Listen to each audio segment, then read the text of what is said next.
புருஷோத்தமா ராவணன் சீதையை தூக்கிட்டு வந்து கைப்படாம பத்திரமா வச்சிருந்தானா அவனை நம்ம அரக்கேன்னு சொல்றோமா? அதே ராம அவளை காப்பாத்தி கொண்டு போய் அவளை சந்தேகத்தில போட்டு எரிச்சானா அவன் நம்ம கடவுள் சொல்றோமா?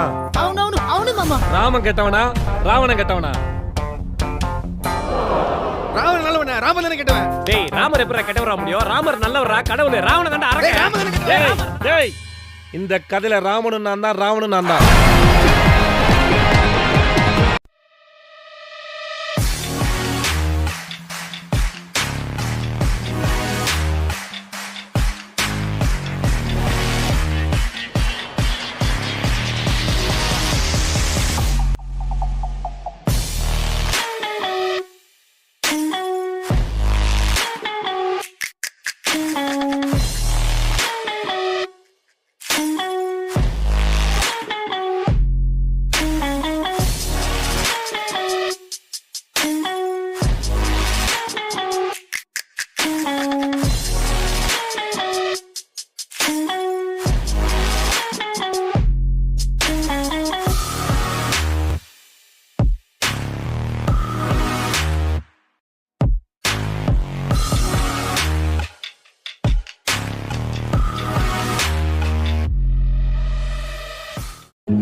அனைவருக்கும் வணக்கம்.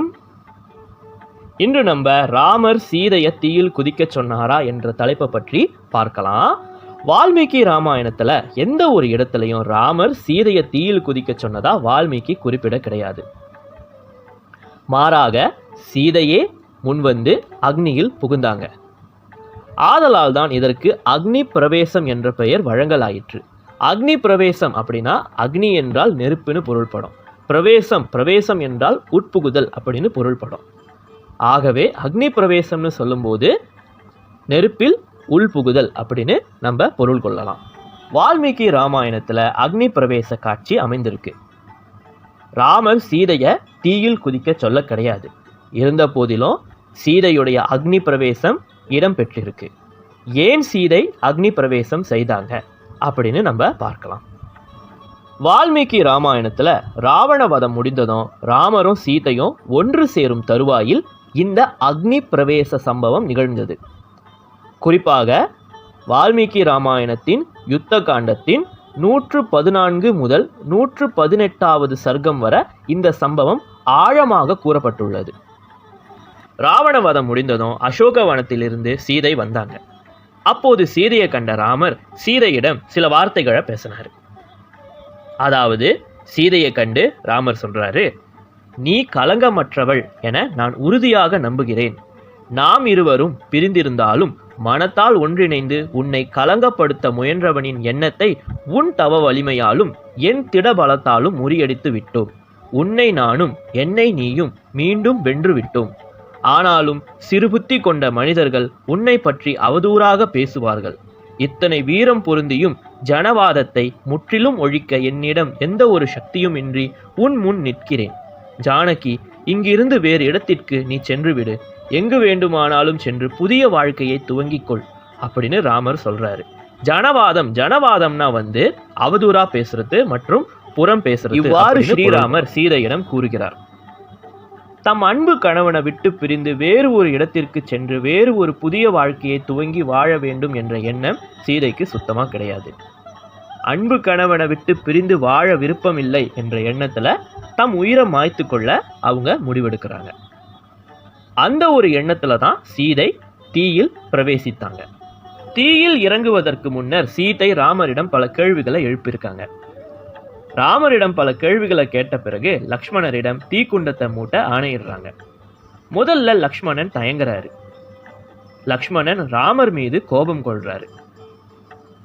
அதன் பிறகு தன் தமையனும் மதனியும் புரியும் செயலில் அர்த்தம் இருக்கும் என்பதை அறிந்து மதனியின் ஆணைப்படி தீய மூட்டுறாரு. பின்னர் அந்த தீயில சீதை பிரவேசிக்கிறாங்க. எல்லா உலகங்களில் வாழ்பவர்களும் அந்த சம்பவத்தை பார்த்ததா வால்மீகி குறிப்பிட்டிருக்கிறாரு. நல்லவர் தீயவர் என்ற பேதமின்றி அனைவரையும் சாம்பலாக்கும் தன்மையுடையது தீன்னு சொல்றாங்க. அந்த தீ சீதையை தீண்டவில்லை. மாறாக அந்த தீயிலிருந்து அக்னி தேவன் தோன்றி வருகிறார். எல்லா தேவர்களும் விரைந்தோடி வராங்க. சிவனும் பிரம்மாவும் கூட அங்க விரைந்தோடி வந்திருக்கிறாங்க. அனைவரும் ராமரிடம் இங்கு நடக்கும் சம்பவம் மிகவும் தவறானது, தர்மத்திற்கு புறம்பானது என்று சாடி பேசுறாங்க. ராமரின் செயலுக்கான காரணத்தை கேட்குறாங்க. சீதையின் இந்த முடிவையும் கண்டு கொண்டு ராமர் மௌனமாக அமர்ந்திருக்கும் காரணத்தை பற்றியும் கேட்குறாங்க. மேலும் சிலர் ராமரை கடிந்து பேசுறாங்க. இன்னமும் கூட ராமரின் இந்த செயலை கடிந்து பேசி கொண்டு தான் இருக்கிறாங்க. ஆனால் இதெல்லாம் நடக்கும் என ராமருக்கு தெரியாமலா இருந்திருக்கும்? என்னை யார் திட்டினாலும் பரவாயில்லை, என் துணைவி மீது எந்த ஒரு அவதூறும் ஏற்படக்கூடாது என்றல்லவா ஒரு கணவன் நினைத்திருப்பார். அனைவரும் பேசி முடித்தவுடன் ராமர் பேச துவங்கினார். ராமர் பின்வருமாறு பேசுறாரு. அனைவருக்கும் என்னுடைய வணக்கங்கள். உங்களின் அறிவுரைகளை எல்லாம் நான் கேட்டுக்கொள்கிறேன். அதன்படி நிச்சயமாக நடந்து கொள்கிறேன். என் அன்பான மனைவியை பற்றி எனக்கு நன்றாக தெரியும். எவ்வாறு சூரியனுக்கு ஒளி வேறுபட்டது இல்லையோ அவ்வாறு சீதை எனக்கு வேறுபட்டவள் இல்லை. சீதையின்றி ஒளி நீங்கிய கதிரவன் நான். நான் எப்படி ஏகபத்னி விரதனோ அதே போல சீதையும் என்னை தவிர வேறொருவனை மனதாலும் நினையாதவள். ராவணனின் பிடியில் சிக்கியிருந்தும் அவனின் இச்சைக்கு என் புனிதமான மனைவி இசைந்து போகவில்லை. இந்த உண்மையை 3 உலகங்களுக்கும் பறைசாற்றவே இவ்வாறு நிகழ்ந்தது என ராமர் கூறுகிறார். சீதை தம் தவ வலிமையால் தம்மை தாமே பாதுகாத்து கொண்டார். யாராலும் சீதையின் புனிதத்தை களங்கப்படுத்த முடியவில்லை என்பதை நிரூபிக்கவே இந்த காட்சியை வால்மீகி தம்முடைய ராமாயணத்தில் சேர்த்திருக்கலாம். ஒரு பெண்ணுக்கு காவல் அவளுடைய விருத்தம், அதாவது ஒழுக்கம், தன்மை என பொருள் கொள்ளலாம். ஆதலால் தான் அசோக வனத்தில் பல அரக்கர்கள் மத்தியில் சிக்கியிருந்தும் சீதை தம்மை தாமே தற்காத்து கொண்டார். நல்லவர் தீயவர் என்ற பேதமின்றி அனைவரையும் சுட்டெரித்து சாம்பலாக்கும் தன்மையை கொண்ட நெருப்பு கூட சீதையை தீண்ட முடியவில்லை. அப்படி இருக்க தீய எண்ணங்களால் ஆட்கொள்ளப்பட்ட ராவணன் சீதையை என்ன செய்திருக்க முடியும் என்ற உண்மையை சாமானிய மனிதர்களும் புரிந்து கொள்ள வேண்டும் என்பதற்காக தான் வால்மீகி இந்த சம்பவத்தை தம்முடைய ராமாயணத்துல சேர்த்திருக்கிறாரு.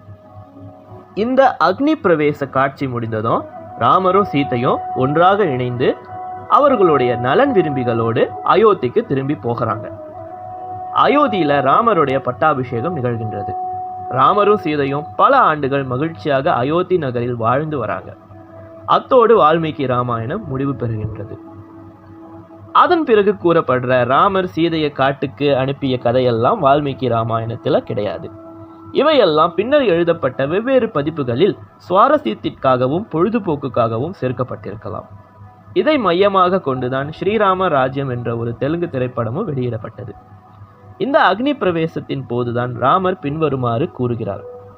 ஒரு பெண்ணுக்கு கவசம் அவளின் சுய ஒழுக்கம்தான்.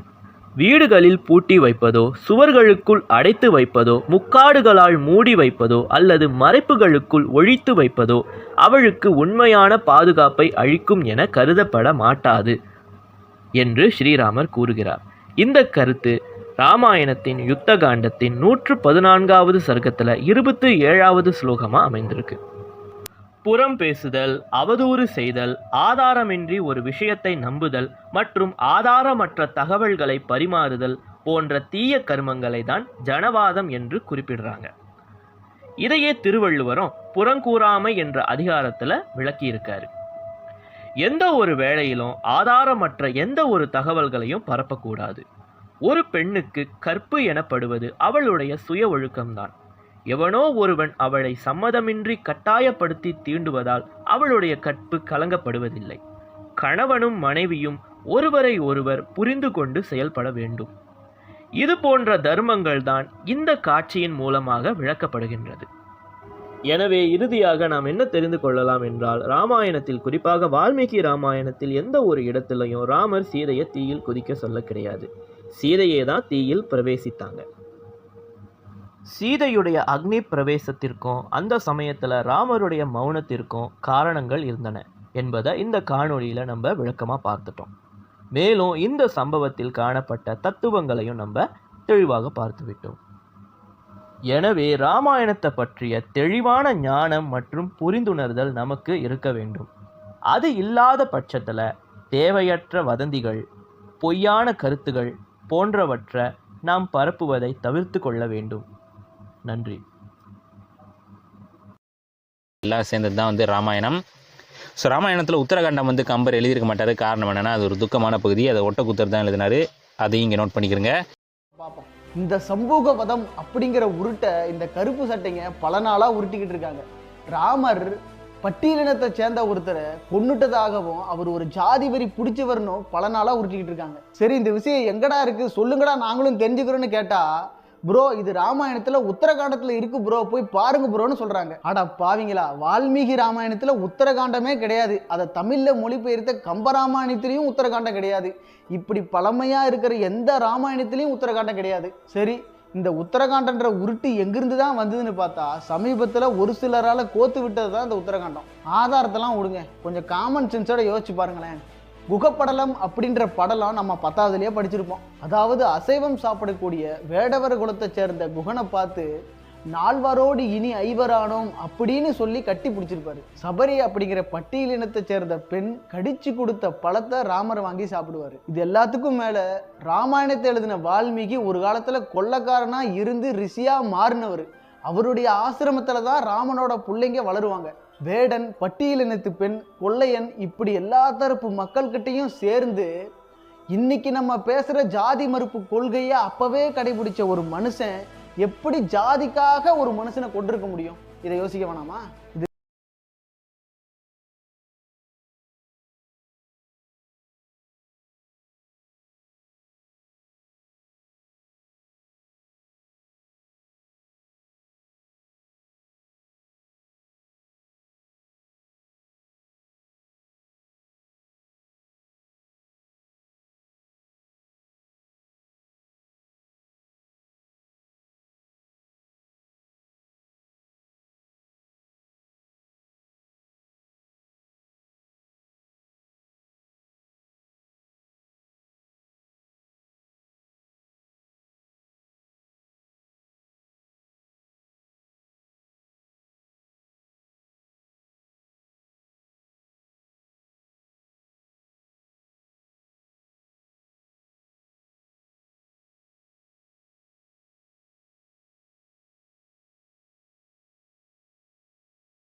According to Sri Ramayana, from a geographic standpoint, there were two ancient kingdoms, Takshasila and Pushkalavati, ruled by two kings, Takshaka and Pushkala. In Sri Ramayana, towards the end of it, in Uttarakanda, Yudhajit, brother of Kaikeyi and maternal